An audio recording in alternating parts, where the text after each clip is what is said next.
Let's begin with the preparation of alkanes. In the previous video, we had discussed about isomerism as well as nomenclature of alkanes. Now we are going to be talking about preparation of alkanes. Now, for such things, what I would suggest you to do is basically list the various reactions down and maybe have this word version of it. And if you, the moment you have the word version, I mean, it would be easier for you to recall and recollect and basically answer the questions or prepare, and that'll really help. So let's begin. Before that, you have three major methods: from unsaturated hydrocarbons, from alkyl halides, from carboxylic acids, and basically the alkyl halides are further classified into two using zinc and Wood's reaction. From carboxylic acid also you have two reactions. One of them is by decarboxylation, whereas the other is going to be by the electrolysis of carboxylic acid. Don't forget, the notes are in the description below. So, preparation. From unsaturated hydrocarbons means that it includes both alkenes as well as alkynes. So they undergo reaction, or they undergo reduction by basically, so reduction is the addition of hydrogen. So that's what is happening over here. So they gain hydrogen atoms, and this is done in the presence of platinum, palladium, or nickel as a catalyst. So what happens is there is a chemical reaction that takes place between the molecular hydrogen and the other molecule, and this takes place in the presence only of a catalyst. So the dihydrogen is going to get absorbed on the catalyst, and this in turn is going to lead to the formation of, or rather the activation of, the hydrogen bond. So this bond is going to get activated because of these metals, and that is why this hydrogen atom is able to react with the unsaturated compound for us to get the products. So here you have reactions. First one is where we use ethene, which is CH2 double bond CH2. So this is undergoing reaction with H2, which is dihydrogen, in the presence of platinum or palladium or nickel as the catalyst, will lead to the formation of what? This double bond will get broken. So there's a breakage of the double bond, and hydrogen is going to get added over here. So you will get ethane. So this double bond is getting kicked out, and you're getting a single bond over here, and each carbon atom has formed a new bond with hydrogen atoms. The next one is going to be propene.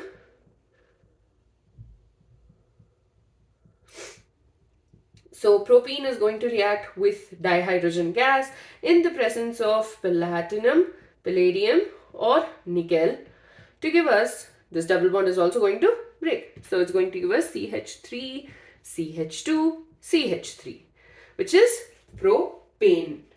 Next, let's take the example of propine. So propine is CH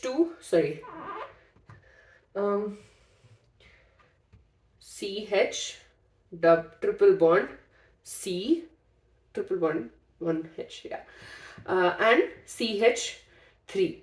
It's going to react with hydrogen, okay, and in the presence of the same as above, we'll be getting propane. Now, in the previous reactions, it only required one molecule of hydrogen because only one double bond broke. Here, two pi bonds are breaking. Okay, and since two pi bonds are breaking, we require two molecules of hydrogen. The catalyst, platinum and palladium, both of them, they will catalyze the reaction in room temperature, whereas nickel, on the other hand, catalyzes the reaction at a higher temperature as well as pressure. So in this reaction from unsaturated hydrocarbons, we are taking an alkene or an alkyne, reacting it with dihydrogen in the presence of a catalyst like platinum, palladium or nickel to give us an alkane. And because here in case of alkyne, it requires two molecules of hydrogen, because here we are breaking two pi bonds. Here there's only one pi bond that's breaking, and that's why it requires only one hydrogen molecule. Next is from alkyl halide. So alkyl halide is basically an alkyl group with a halogen atom attached to it. So from alkyl halides, there are two reactions that we'll be talking about. First one is alkyl halide is reacting with hydrogen to give us an alkane and a hydrogen halide. Seems quite simple, right? So what happens over here is, here we are using zinc and hydrogen chloride as the catalyst. Or sorry, hydrochloric acid is used over here. So alkyl halide, let's take an example of chloromethane. So chloromethane is reacting with hydrogen gas, so H2, right? And this, in the presence of zinc and hydrochloric acid, basically means that you have H plus ions in the solution. And because there are H plus ions, what is going to happen over here is that this bond is going to break. The Cl is going to get kicked out. Okay, and basically you can think of it this way. Two atoms of hydrogen. One of the atom is going to bind with the CH3 for us to get CH3H, which is basically CH4. That's methane. And this other hydrogen atom is there, right? This is going to bind to the chlorine. Remember, I'm not talking about reaction mechanisms. I'm not talking about any of that. I'm just plainly telling you that there is a formation of a bond between the chlorine and the hydrogen atom, and between the CH3 or the carbon and the hydrogen atom. So our other product is going to be hydrogen chloride. Okay, similarly, now pause the video right now. I will give you the reactant. Try and write the product. So we're taking C2H5Cl. That is ethyl chloride. So C2H5Cl, instead of writing it like that, one moment. CH3, CH2Cl. Okay, and reacts with H2. Pause the video here, try and, solve the equation. You'll be able to do it on your own. Basically, hydrogen gas has two atoms of hydrogen. 1, 2. And each of these, one is there's a bond breakage between the carbon and the chlorine. Okay, and one hydrogen goes to one carbon, the other hydrogen goes to the chlorine. So we get CH3, CH3, that's ethane plus HCl. A third example, we're taking 1-chloropropane.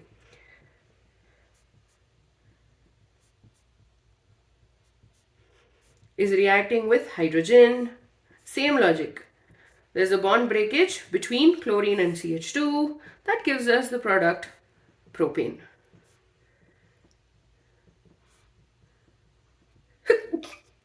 Excuse me.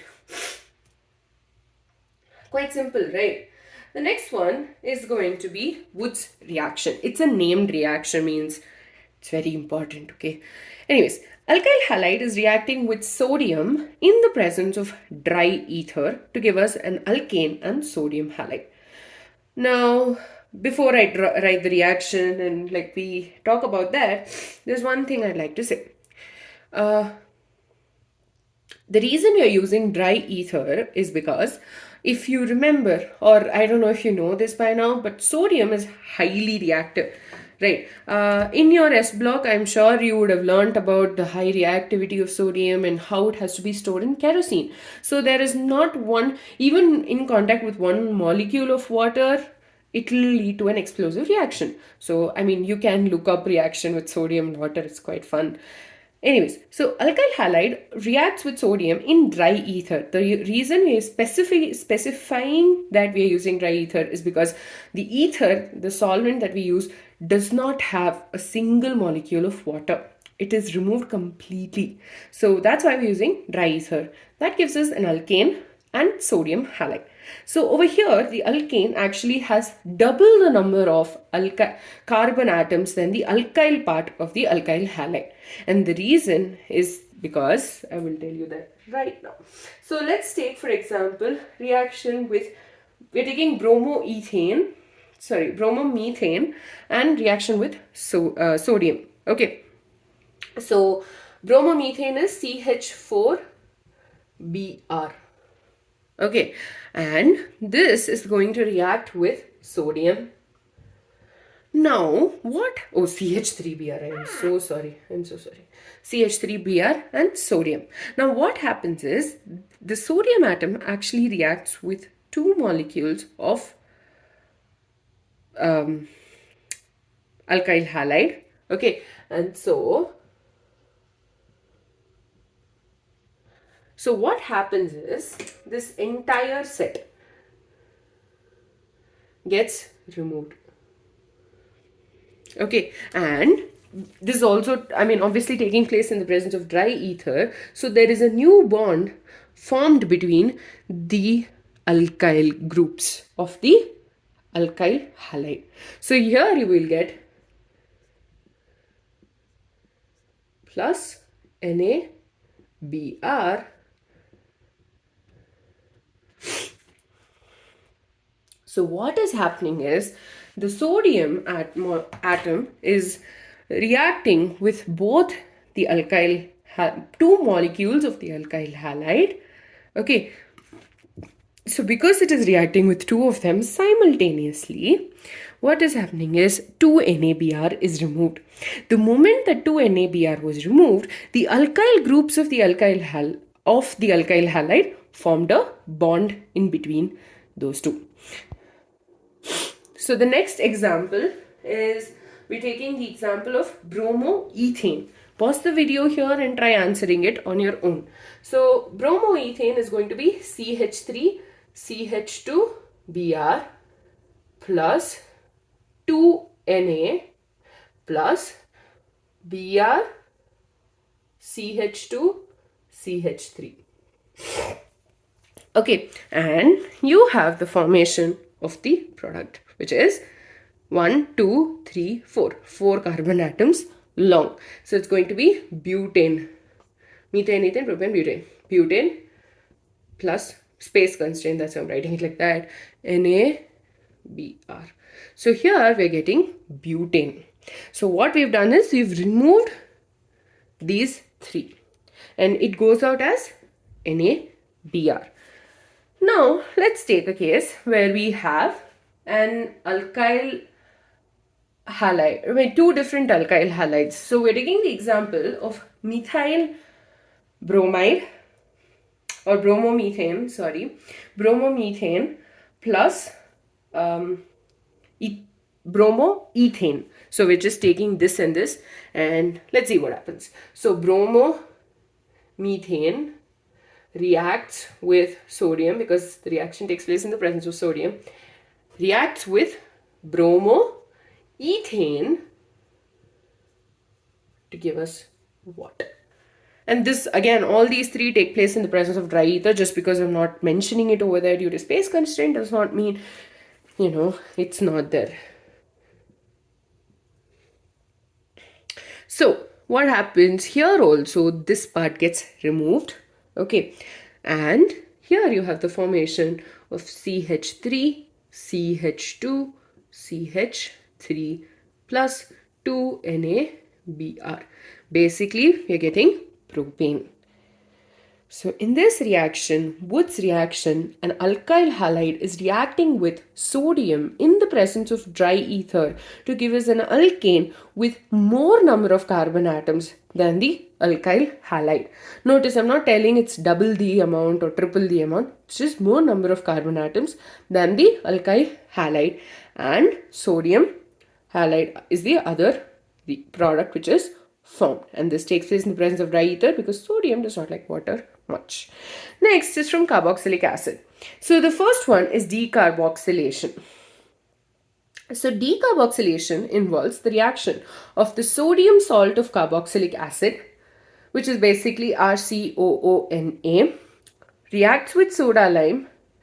On heating, gives us an alkane plus sodium carbonate. So here, the soda lime over here is actually a mixture of,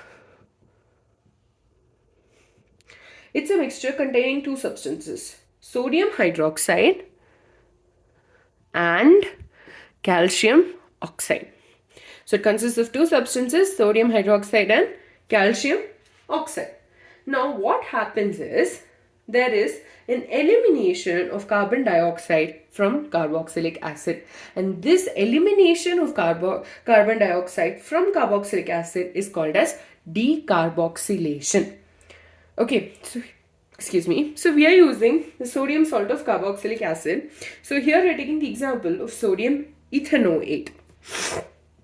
So CH3 COO minus Na plus. So because this is a new one, I'm just writing the name. Sodium ethanoate. Okay, now what is happening over here is it is reacting with sodium hydroxide from the soda lime in the presence of calcium oxide, and it is heated. Now what was told in the beginning was that this is a decarboxylation reaction, which means a carbon dioxide molecule has to be removed. So this whole set in between is going to get removed. I'm sorry, including the oxygen atom. Okay, and the whole set gets removed, and here you have a CH3H, which is nothing but CH4 plus sodium carbonate, which is Na2CO3. So Na2C123O3. Right. So in this reaction, remember this part where you can just like draw this box for you to figure out what is going to be our main product, which is an alkane. And the other product is basically sodium carbonate. So Na2, 2 atoms of sodium, carbon, 1 atom, and 3 atoms of oxygen. You cannot, by heart all these reactions. You need to understand, and you need to have your own sets of tricks by which you're able to remember them. So sodium salt of carboxylic acid is reacting with soda lime, which is a mixture of sodium hydroxide and calcium oxide. On heating gives us an alkane. This is the last method of preparation, that is coal-based electrolysis. So coal-based electrolysis, as the name suggests, is an electrolysis reaction where you have the carboxylic acid involved. So here also we are using either the sodium or potassium salt of carboxylic acid, and we are using it in aqueous medium. So there's an aqueous solution of sodium or potassium salt of carboxylic acid. So let's look at the general reaction first. So here you have 2CH3 COO Na plus O minus plus 2H2O undergoing a chemical reaction in the presence of electricity. So electrolysis. So these are the products that we get. First one is methane, an ethane, CH3 plus 2CO2 plus H2 plus 2NaOH. Now, it might seem very odd that there are so many products in this chemical reaction. So let's just figure out how do we get so many products. Okay, so first step, what happens is our sodium salt of carboxylic acid is going to break in and give us 2 ions. So CH3, or since we are maintaining the balance of these equations, so CH3COO minus Na plus is going to get on dissolution in water is going to remove this Na out, and you get CH3COO minus plus Na plus, or 2Na plus, because 2 applies to the sodium ion as well. So first you're removing the sodium ion out. Next, in electrolysis you have 2 parts, right? An anode and a cathode. Excuse me.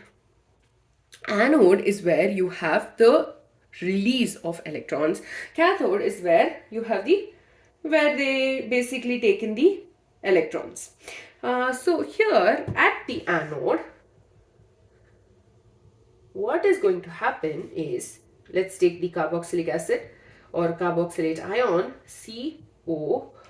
COO minus. So this is going to lose 2 electrons, and when it loses 2 electrons, this is going to lose the charge on it.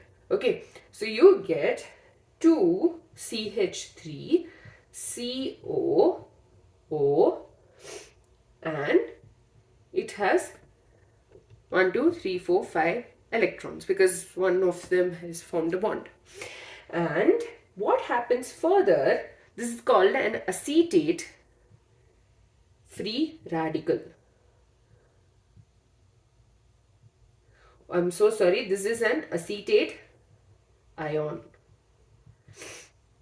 So an acetate ion is losing 2 electrons to give us the acetate free radical, which further gives us a methyl free radical and 2 molecules. So 2 methyl free radicals and 2 molecules of carbon dioxide, which is a gas. So this is called as methyl free radical. Right, first step, what's happening? First step, you have the sodium salt of carboxylic acid getting dissociated to give us the acetate ion. At the anode, the acetate ion is losing 2 electrons to give us the acetate free radical, which further gives us 2 molecules of methyl free radical or 2 methyl free radicals. Now, what happens is methyl free radicals, 2 of these will combine to give us ethane. So 2CH3, or let me just put it this way, methyl free radical combines with the other methyl free radical for us to get ethane. So that is why we're getting ethane. So we understood why we got carbon dioxide, then we understood also as to why we're getting ethane. Now there is also going to be a reaction at the cathode, right? So at cathode, what is happening is the water molecule is losing an it's gaining an electron for us to get an OH minus ion and a hydrogen free radical. Now this hydrogen free radical is going to combine with another hydrogen free radical for us to get hydrogen gas. So we talked about why we get hydrogen gas as well. The other thing, sodium hydroxide. The reason we are writing sodium hydroxide is because here you had the release of sodium ion and here you have the release of OH minus ion. So these two combine to give us sodium hydroxide. So this is what Colway's electrolysis is all about. So first we're taking the aqueous solution of sodium or potassium salt of carboxylic acid, and that is undergoing electrolysis to give us an alkane and other products. So first of all, what's happening, it's dissociating to give us an acetate ion and sodium ion. So the acetate ion at the anode is losing 2 electrons to give us the acetate free radical, which further gives us a 2 methyl free radicals and carbon dioxide. And this carbon dioxide is what is written over here, and the methyl free radicals combine to give us ethane. At the cathode, what is happening is the water molecule is gaining an electron and leading to the formation of OH minus and a hydrogen free radical. 2 hydrogen free radicals combine to give us dihydrogen, and the OH minus combines with the sodium to give us sodium hydroxide. And that is why you have so many or 4 products in this chemical reaction. With that, we're done with the preparation of alkanes. We started with learning about the from unsaturated hydrocarbons, where we talked about alkenes and alkynes undergoing reduction in the presence of various catalysts to give us alkane. The second one was from alkyl halides, where alkyl halide reacts with hydrogen in the presence of zinc and acid medium for us to get an alkane. Wood's reaction involved the alkyl halide and sodium in the presence of dry ether to give us an alkane which has more number of carbon atoms than the alkyl halide. And next was from carboxylic acid. First one was decarboxylation, where we took sodium salt of carboxylic acid, reacted it with soda lime on heating to give us an alkane and sodium carbonate. And the last one was electrolysis, where we took the aqueous solution of sodium or potassium salt of carboxylic acid, underwent electrolysis. Since it's aqueous, we put 2H2O, and it gave us an alkane, carbon dioxide, hydrogen gas, as well as sodium hydroxide. With that, we're done with the preparation of alkanes. In the next video, we'll be talking about properties of alkanes.